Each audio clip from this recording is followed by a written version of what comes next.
J'ai trouvé aussi très utile la mise en évidence que vous avez faite de l'angoisse archaïque de chute, hein, une chute sans fin, une chute sans fond, etc., au sens de Winnicott avec l'effondrement, et son corollaire, j'allais dire défensif, avec l'agrippement, le démantèlement que vous avez décrit. Par ailleurs, on retrouve l'importance de l'atmosphère, hein, comme vous l'avez souligné, au sens de l'air, du respire, mais aussi au sens de l'environnement, de l'ambiance, de ce qui est haut, en hauteur, verticale, debout, c'est-à-dire l'envers de la chute, on pourrait dire. De même, l'enfant autiste paraît confronté à cette préoccupation importante, le soi-même et l'autre, différence. Et c'est pourquoi les lignes du visage, avec le petit enfant Nino, m'ont fait penser aux traits du visage, à la question du miroir et du soi-même. Par ailleurs, il y a un travail de mise en lien, hein, avec les fils, avec les traits, qui structure, organise et occupe l'espace. Il y a tout un travail également de dénouage, hein, que vous avez souligné. Il s'agit de défaire les nœuds, et en complément avec l'interprétation de la gorge nouée que vous avez faite, cela m'a fait penser au ventre noué, hein, c'est-à-dire du côté de l'objet maternel cette fois-ci, et de l'enveloppe maternelle, matricielle, on pourrait dire. J'ai trouvé aussi très intéressante la séquence d'une forme de beauté partagée avec l'enfant, dans le sens de la rencontre esthétique, hein, de Meltzer, hein, que c'est beau, etc. Hein, une esthétique narcissique, une rencontre en miroir ou en écho, on pourrait dire également. Comme la mère, un peu, qui voit le beau et le partage, hein, de manière classique avec son enfant, ou on pourrait dire l'insuffle à son enfant avec l'idée du respire. Avec l'idée du respire, elle lui donne du souffle, elle lui donne de l'air, elle lui donne de la vie, etc. Voilà, un peu cette. Pour la clinique des prisons, sur la clinique des femmes incarcérées, c'est effectivement, comme le disait Magali très justement, c'est une clinique qui n'est pas connue, pas très connue ou mal connue, hein, une clinique où le rapport au corps est fondamental, important, un corps abîmé, un corps abusé dès l'enfance. Ce sont des histoires de femmes marquées par des ruptures successives. Tu as parlé, je pense, rapidement du trauma cumulatif. On pourrait effectivement peut-être parler d'un trauma cumulatif au sens de Masud Khan. Des femmes, on pourrait dire, qui sont dans une survie existentielle, actuelle, et qui seraient dans une forme de répétition à l'identique, hein, de ce qu'elles ont pu vivre. Tu l'as souligné avec la compulsion de répétition évidente dans ce type de situation, et comme si elles étaient confrontées à un destin négatif, hein, des choses effectivement, un éternel retour de l'identique, plus que du même. Quant à la prison, alors ça c'est une question qui était posée. Quant à la prison, pour ces femmes, pourrait-elle avoir une fonction contenante, hein? La contention, est-ce qu'elle pourrait avoir une fonction de contenance, effectivement, dans certaines institutions, avec peut-être un travail spécifique, ou en tout cas un fonctionnement singulier. La prison comme une enveloppe, comme une sorte d'enveloppement, et je pensais à l'emmaillotage, parce qu'on parlait tout à l'heure du bébé, hein, que les anciens faisaient ou utilisaient pour le bébé, enfin, donc cet emmaillotement.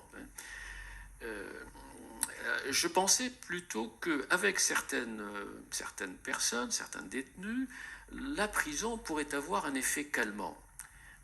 Pas apaisant, mais plutôt calmant.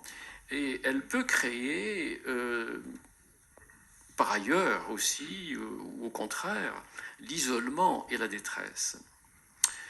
Ce que l'on retrouve dans le discours de ces femmes, c'est la notion de la honte, oui, mais c'est surtout, je le disais, la faute et la culpabilité. Et je pensais à la plainte, enfin la plainte que ces femmes pourraient utiliser, la plainte et le vouloir porter plainte, enfin, dans les deux sens du terme, qui peuvent se confondre dans ce type de situation. Et au-delà du narcissisme traumatique ou un narcissisme de mort, on peut retrouver aussi, probablement, des éléments de masochisme au sens freudien, par Érogène. Ce qui va d'ailleurs dans le sens de la réflexion justement de Freud avec son texte qui est très connu, Les criminels par sentiment de culpabilité, et la recherche effectivement de la punition, de la loi, de l'ordre, etc. Du cadre peut-être, des limites. J'ai trouvé aussi très intéressant le photolangage, utilisé comme une épreuve projective collective, et qui fait appel au regard, et donc je pensais à l'archaïque. Il y a avec le photolangage, comme bien sûr un travail de co-élaboration, de co-symbolisation, etc., dans son contenu. Et ce que aussi j'ai pu retenir par rapport à ces personnes détenues de sexe féminin, pour retenir l'importance, peut-être aussi chez les masculins, l'importance du clivage. L'importance du clivage dans le fonctionnement de ces personnes incarcérées, mais avec la capacité, on le voit avec le photolangage dans le travail entrepris, mené, de le dépasser, la possibilité de le dépasser, de s'en dégager. Autrement dit, on pourrait dire rapidement, comme ça et simplement, il y a toujours de l'espoir de changement, enfin, donc même dans des situations extrêmes. Alors, pour le vieillissement, enfin, c'est un sujet aussi qui m'intéresse un peu concernant les bouleversements identitaires, narcissiques du vieillissement. Et il est possible de faire un lien, j'ai essayé de le faire avec le processus de l'adolescence. Ce sont deux moments effectivement importants, marqués par le changement, le traumatisme, l'inquiétante étrangeté, la transformation, la déstabilisation du réel, etc. Mais ici, présentation avec Jean-Marc Talpin, on a parlé essentiellement, j'allais dire, de personnes âgées, institutionnalisées, en tout cas qui, voilà, de grand âge, on pourrait dire, et qui sont dépendantes, vous avez parlé de l'EHPAD, présentant différents troubles. Et dans cette situation ou condition, la situation, la question du corps est importante, qu'on retrouve aussi ailleurs, bien entendu.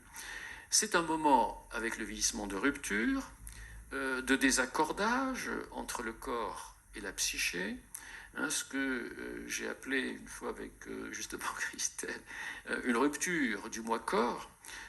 Et c'est aussi un moment de passivation, un moment de contrainte, le fait de subir et de dépossession, de perte, où le sujet est hors sujet, justement, désubjectivé ou désubjectalisé, n'est plus, pour reprendre aussi ou paraphraser Freud, n'est plus maître en sa demeure, comme on dit. C'est un temps parfois de renoncement, avec le vieillissement important, une sorte de fatalité, mais ce qui est différent de la renonciation qui, elle, tient compte de la réalité. Enfin, d'un côté, ce serait une espèce de fatalité, de l'autre côté, de la réalité. L'acceptation n'est pas la résignation. Et un des points communs aussi avec l'adolescence, c'est le fait d'essayer, en tout cas, de lutter contre l'archaïque ou contre le retour de l'archaïque, c'est-à-dire, encore une fois, la passivation, le fait de subir, etc. C'est pourquoi je pensais que l'agressivité qui existe, cette violence aussi des personnes âgées, peut être un signe de vie, un signe de survie, au sens classique justement du Lyonnais connu psychanalyste Bergeret, fait que la violence fondamentale, une espèce de nécessité pour survivre. Et en ce sens aussi, je pense que vous avez terminé sur cela avec la pulsion de mort. La pulsion de mort n'est pas la mort. Enfin, la pulsion de mort n'est pas toujours dans le sens de la destructivité. Hein, et les personnes âgées cherchent surtout à ne plus souffrir, enfin si c'était possible bien sûr, ne plus subir la douleur.